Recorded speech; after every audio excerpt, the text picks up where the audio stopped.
Hiçbir kez narahat olmasın əsla. Heç kimsə ümitsiz qalmasın əsla. Qorxunc fikirlərə dalmasın əsla. İnanın ki, hər şey yaxşı olacaq. Göylərdə onundur, yerdə onundur. Düşünmə, nə badə artıq sonundur. Bir vaxt gələn gedib, bu bir qanundur. İnanın ki, hər şey yaxşı olacaq. Adamlar oxşayır təyyarələrə. Ruhumuz üst tutub qalxır göylərə. Əlvida deyirik biz bu yerlərə. İnanın ki, hər şey yaxşı olacaq.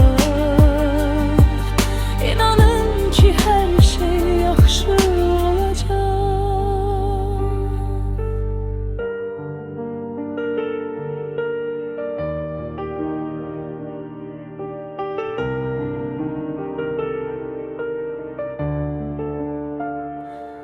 O demek değil ki öldünse bitti.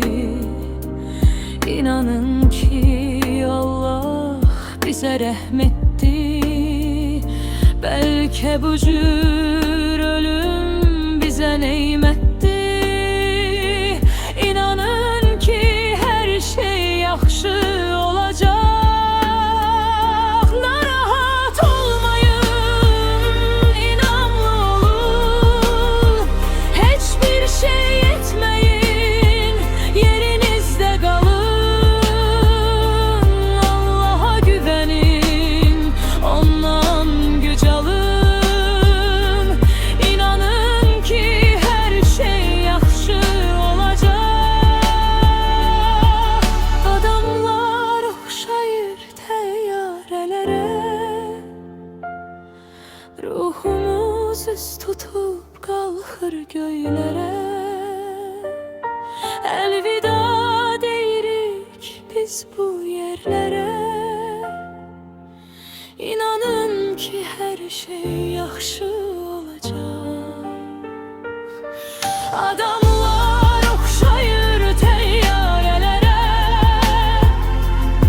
Ruhumuz üst tutub qalxır göylərə. Əlvida deyirik biz bu yerlərə. İnanın ki hər şey yaxşı olacaq. İnanın ki hər şey yaxşı olacaq.